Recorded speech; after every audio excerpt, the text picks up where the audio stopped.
The coffee in my cup had gone cold hours ago, but I kept staring at it like it might suddenly reveal the answers to questions I'd been carrying for 15 years. Outside my apartment window in Billings, Montana, the autumn wind rattled the glass. With the kind of persistence that reminded me why I'd chosen this place isolated, forgotten, miles from anywhere that mattered. My name is Marcus Chun, and I'm the man who failed Army Ranger School twice. I'm also the man who prevented World War III with a single shot from 1,247 yards away. The irony isn't lost on me that the same hands they deemed not good enough for elite infantry were steady enough to change the course of human history. But I'm getting ahead of myself. Before we jump back in, tell us where you're tuning in from. And if this story touches you, make sure you're subscribed, because tomorrow I've saved something extra special for you. The first time I failed Ranger School, it was week 3 of the mountain phase. Hypothermia got me during a night navigation exercise in the Georgia hills. They pulled me out shivering and incoherent, muttering coordinates that didn't exist on any map. Chun's got potential, my instructor wrote in his evaluation, but lacks the mental fortitude under extreme conditions. The second failure came during my recycling attempt 8 months later. This time it was leadership, or my lack thereof. During a squad patrol exercise, I froze when we took simulated enemy fire. 20 seconds of indecision that felt like 20 minutes. 20 seconds. That cost my squad the objective and cost me my Ranger tab. Some men are born to lead soldiers, Colonel Harrison told me in his office afterward, the American flag behind his desk seeming to judge my inadequacy. Others are meant to serve in different capacities. There's no shame in finding your place. Chun, but there was shame. God, there was so much shame. I'd grown up in Sacramento with parents who'd emigrated from Taiwan, with nothing but engineering degrees and unshakable faith in the American dream. They'd sacrificed everything so their son could achieve anything. And what had I achieved? 2 spectacular failures at the thing I'd wanted most since I was 12 years old. Watching Rangers fast rope from helicopters on a Discovery Channel documentary. After my second failure, I requested a transfer to the Montana National Guard, not because I wanted to stay in the military, but because I needed time to figure out who Marcus Chun was supposed to be if he wasn't going to be Ranger Marcus Chun. They assigned me to a small unit based out of Great Falls 37 guardsmen who met 1 weekend a month to practice drills that felt more like theater than training. Most of them were good men, farmers, mechanics, small business owners who'd joined for the college benefits or family tradition. They welcomed me without judgment, perhaps sensing that a former active duty soldier who'd ended up in their ranks carried his own collection of disappointments. My official job was communications specialist, but my real value became apparent during our first marksmanship training. While the other guys struggled to hit targets at 200 yards with standard M16s, I was punching precise groups at 400 yards with iron sights. Jesus, Chun, Sergeant Martinez whistled after examining my target. Where'd you learn to shoot like that?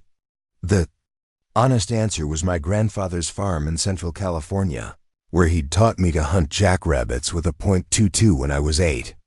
Natural ability, I'd learned to tell people, because the truth that my best skill had been honed during childhood summers, not military training, felt too simple for someone who'd failed at everything else. The quiet years, for 13 years, I built a life of careful mediocrity in Montana.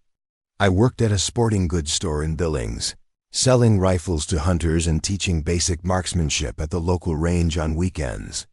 My customers knew me as the quiet guy who could help them zero their scopes, not as the 2-time Ranger School failure who'd once harbored dreams of leading America's elite infantry.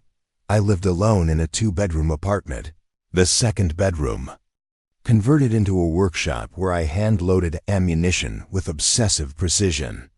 It was meditation more than hobby, measuring powder charges to the 10th of a grain, seeding bullets to exact depths, creating ammunition that shocked tighter groups than anything you could buy in a store. My social life consisted of monthly guard drills, weekly shooting competitions at the local gun club, and occasional beers with Tom Halverson, the store's owner and a Vietnam veteran who'd hired me without asking too many questions about my military service. "You've got that 1,000-yard stare," he'd told me during my interview, "but it's not from seeing too much. It's from wanting to see more than you've been allowed to. I can work with that." Tom was right, though I'd never admitted it to him. I did want to see more accurately. To do more, but after 2 failures at Ranger School, I'd convinced myself that more wasn't in my cards. I was destined for this quiet life of selling hunting rifles and loading perfect ammunition for competitions that didn't matter to anyone but me. The irony was that during those 13 years, I became a better marksman than I'd ever been in. The Army, without the pressure of evaluations and career advancement, I could focus purely on the craft. I studied ballistics like ancient scholars studied scripture. I practiced in all weather conditions, at all times of day, until my rifle became an extension of my intent rather than a tool I wielded. By 2019, I'd won the Montana State Long Range Championship 3 times and placed second at the Western States Precision Rifle Series twice. My shooting had evolved beyond simple marksmanship into something approaching art and intuitive understanding of wind, elevation, humidity, and the dozens of other variables that could affect a bullet's path over extreme distances. But it was just a hobby, a way to fill weekends and validate skills that seemed to have no practical application in civilian life. That changed on October 15th, 2023.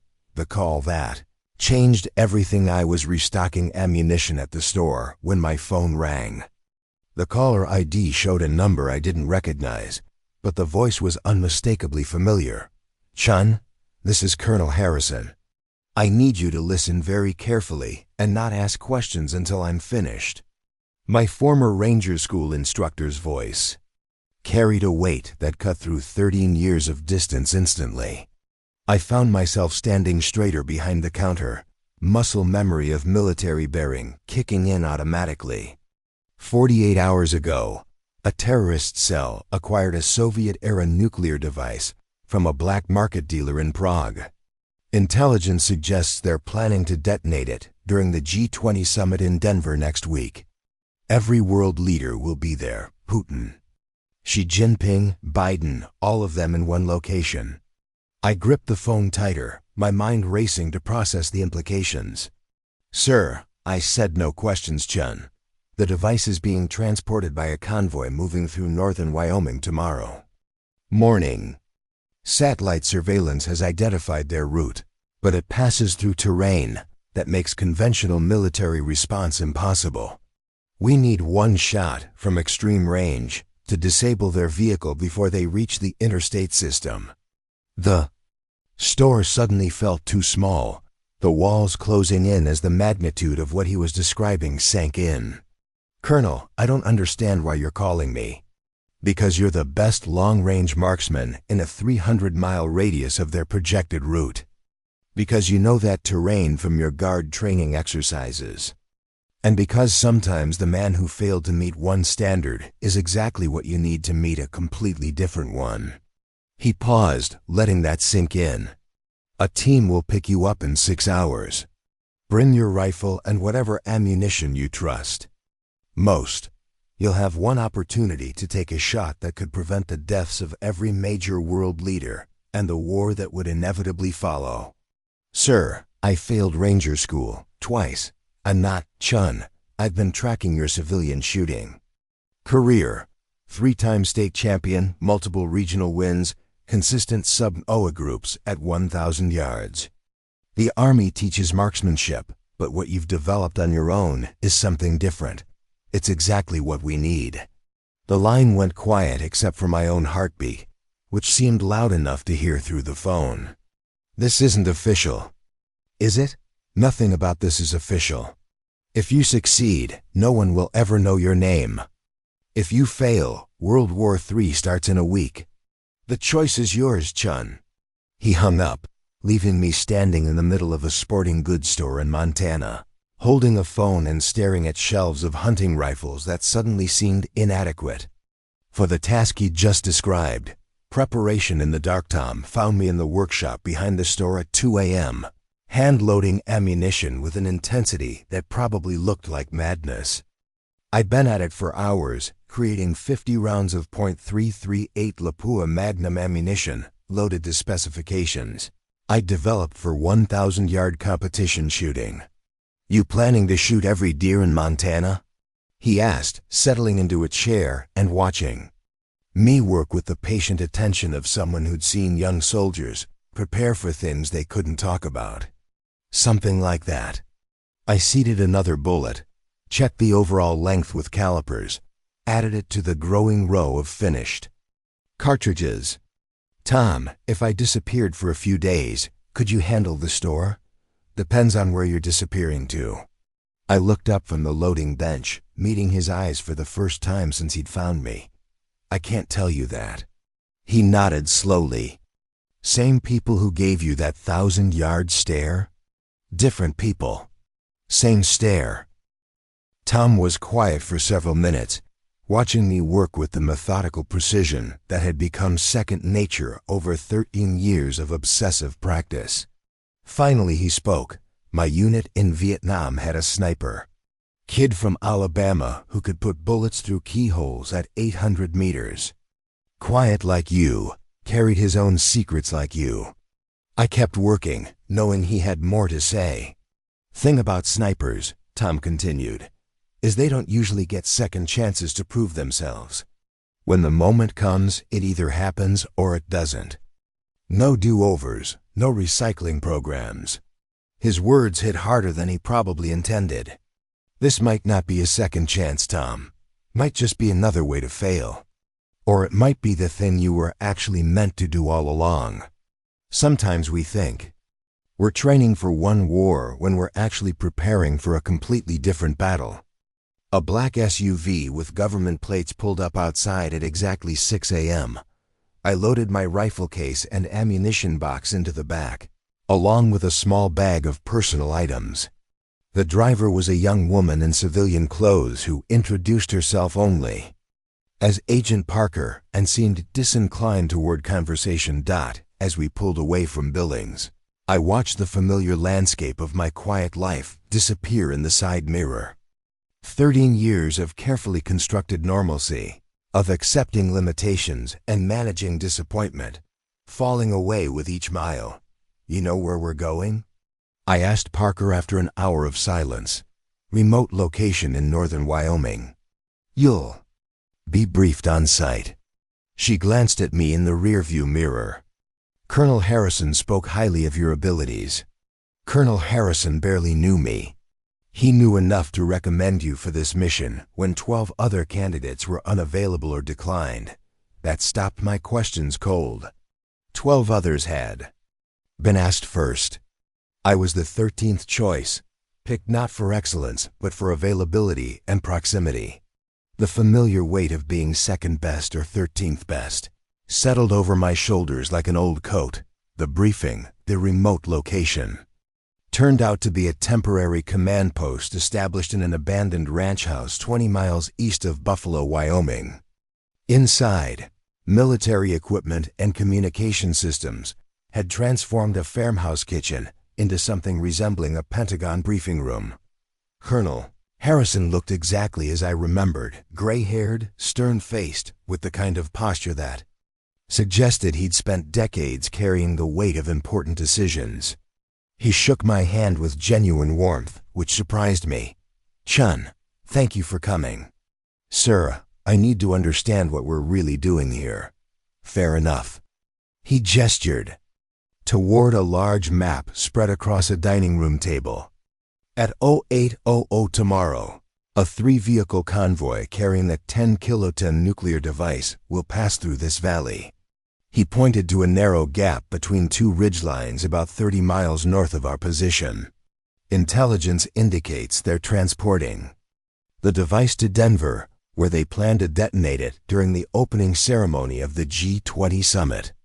Every major world leader will be in that convention center."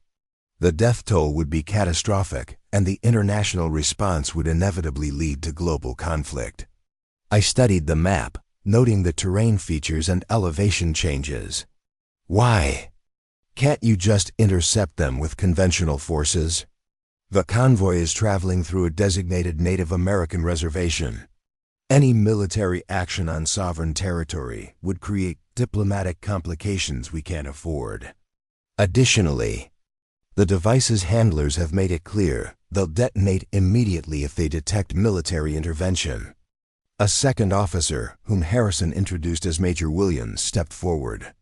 However, if their lead vehicle were disabled by what appeared to be a hunting accident, a single shot from extreme range, with no visible military presence, they might abandon their mission and attempt to escape rather than trigger the device. The plan began to make sense, and with that understanding came a growing sense of dread. You need someone who isn't officially military. Someone whose shot could be explained as a civilian hunter making a mistake. Exactly. Your guard service provides plausible cover, but your civilian status gives us deniability. Harrison pointed to a ridgeline on the map. This position offers a clear line of sight to the valley road. Range is approximately 1,250 yards. The shot needs to disable their lead vehicle without causing casualties. We need them alive for interrogation. I studied the topographical lines, calculating angles and environmental factors automatically.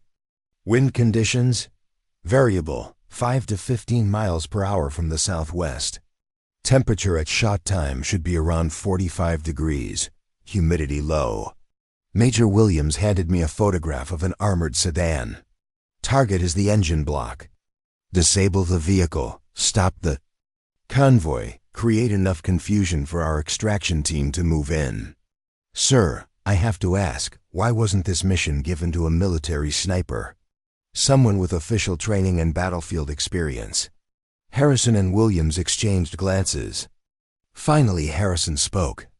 Because every military sniper in the region is either deployed overseas or would require official authorization that we don't have time to obtain. Because this mission doesn't officially exist.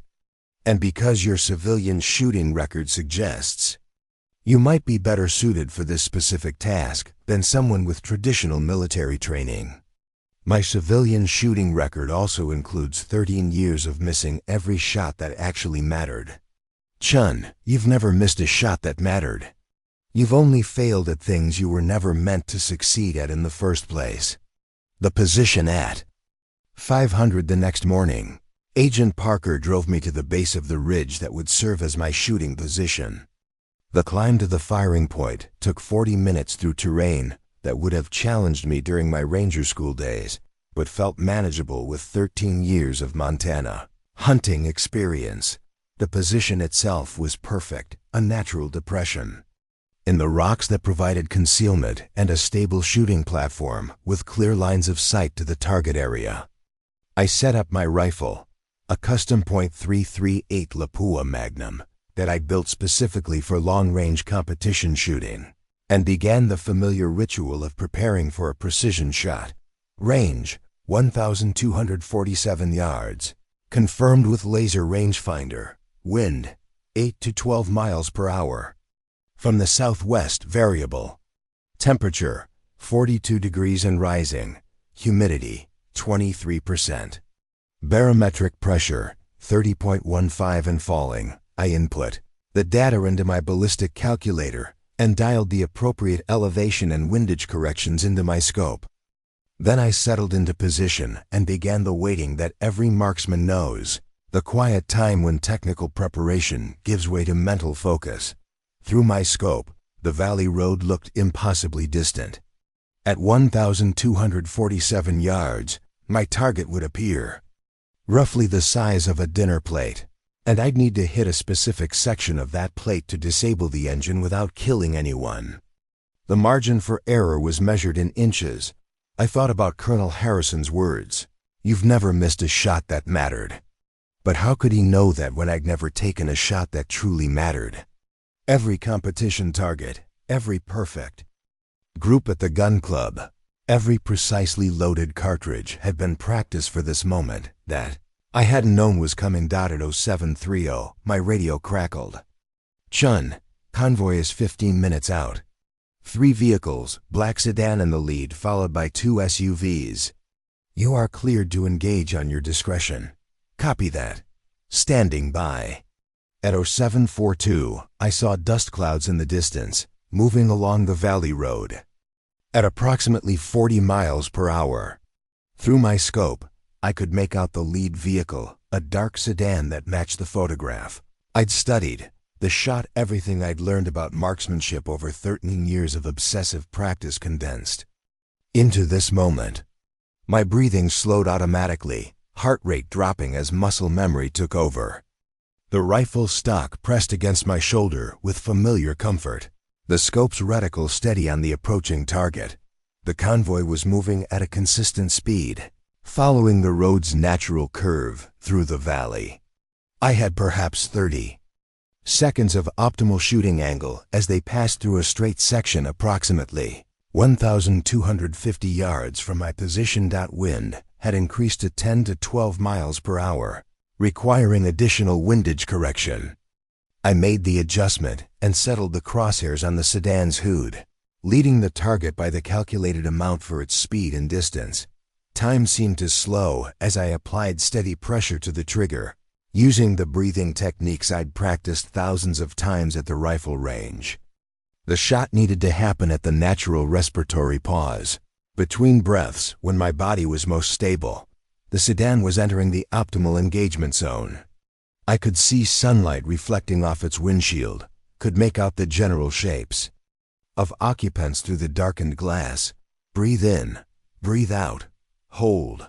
The trigger broke cleanly, the rifle recoiling straight back into my shoulder as the shot fired.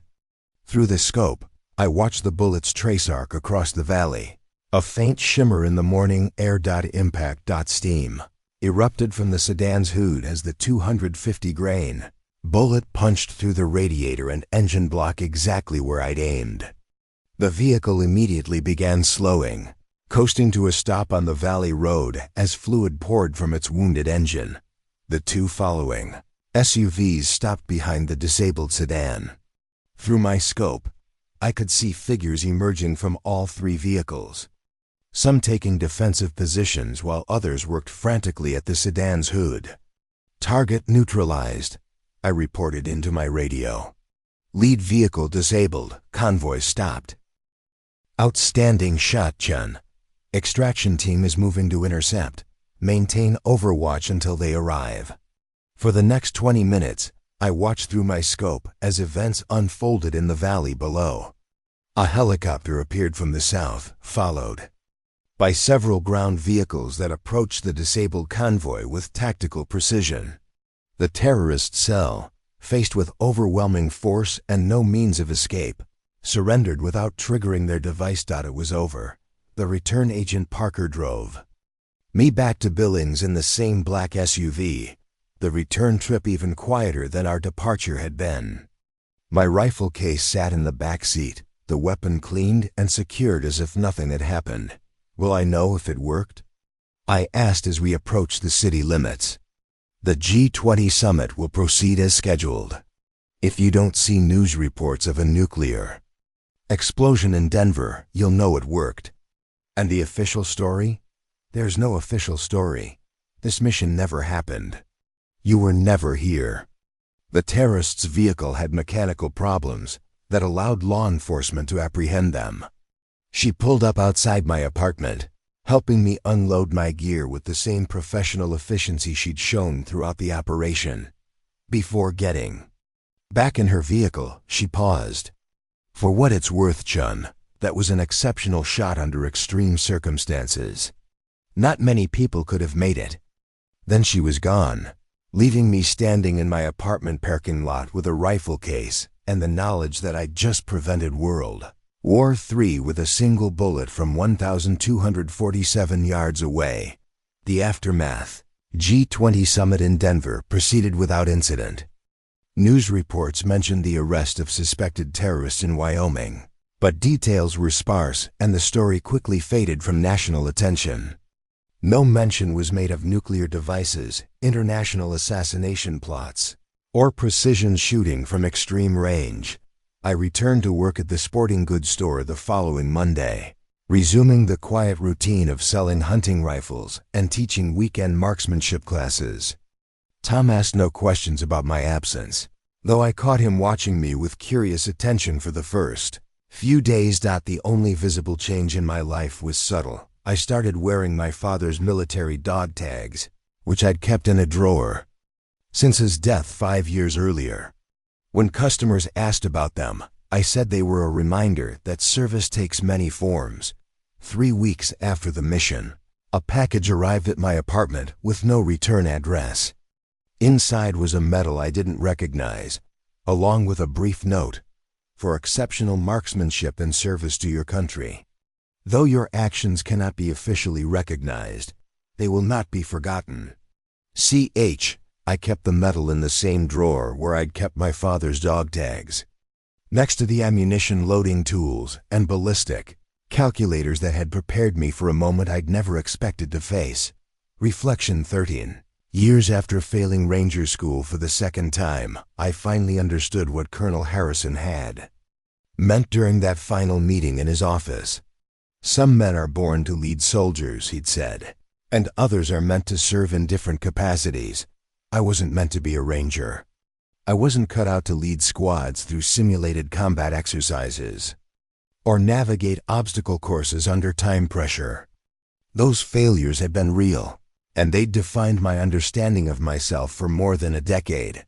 But I was meant for this, for the solitary precision of extreme range shooting, for the methodical preparation and patient execution that had stopped World War III with a single bullet. The skills I'd developed in civilian life, the obsessive attention to detail that had made me a champion marksman, had prepared me for a mission that no amount of traditional military training could have anticipated. The irony wasn't lost on me that my greatest success had come not despite my failures, but because of them. If I'd passed Ranger School, I would have been deployed overseas with an active unit, unavailable for the mission that required my specific combination of skills and location. My failures had positioned me exactly where I needed to be when history needed me most. Living with the secret. The hardest part wasn't the shooting. It was living afterward with the knowledge of what had happened and the impossibility of sharing it with anyone. I'd prevented a global catastrophe, saved millions of lives, and stopped the escalation of conflicts that could have reshaped human civilization. And I could never tell a soul. I continued my quiet life in Billings, selling rifles and teaching marksmanship, but now I understood my purpose differently. Every student I taught proper shooting fundamentals. Every hunter whose rifle I helped zero. Every competitor I coached to better accuracy. They were all connected to something larger than recreational sport, because somewhere in America, there might be another Marcus Chen, another person who'd failed at their dream, but developed skills that would prove crucial in ways they couldn't imagine. Another quiet professional whose civilian expertise might one day prevent a catastrophe that no one would ever know was coming. The shooting competitions continued, and I kept winning them, but the victories meant less now. I'd made the only shot that truly mattered, and everything else was just practice for scenarios that would probably never come. Sometimes, during the quiet evening hours in my apartment, I'd clean my rifle and think about that morning in Wyoming. About the perfect conditions, the precise calculations, the single moment when 13 years of obsessive practice aligned with desperate necessity. I'd think about the thousands of people who attended the G20 summit, unaware that they owed their lives to a failed Ranger School candidate living in Montana. About the world leaders who signed agreements and made speeches, never knowing how close they'd come to dying in nuclear fire.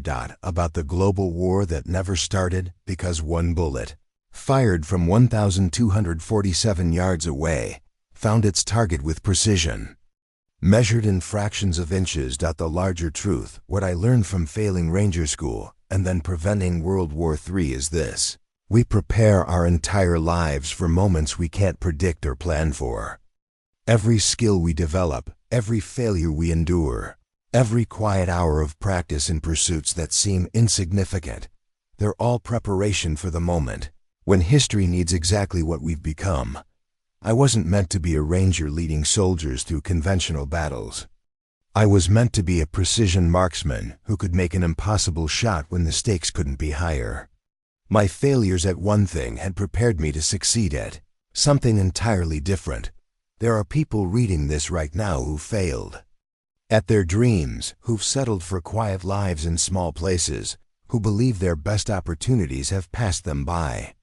You might be a failed athlete working in an office, a rejected applicant living in your hometown, a person who tried and didn't make it at the thing you wanted most, but skills develop in unexpected ways. Preparation happens during the ordinary moments, and sometimes the person who failed at the obvious path is exactly the right person for the path that no one saw coming. I'm Marcus Chun. I failed Army Ranger School twice. I live alone in a small apartment in Montana, working at a sporting goods store and teaching weekend marksmanship classes. I'm also the man who prevented World War III with a single shot from 1,247 yards away. Both of those things are true. Both of them define who I am. And sometimes, the second truth only becomes possible because of the first. The coffee in my cup has gone cold again, but this time I don't mind. Outside my apartment window, the Montana wind continues its restless movement across a world that doesn't know how close it came to ending. And in a small apartment in Billings, a failed Ranger School candidate cleans his rifle and prepares for whatever moment might come next, because you never know when history will need exactly what you've oddly become.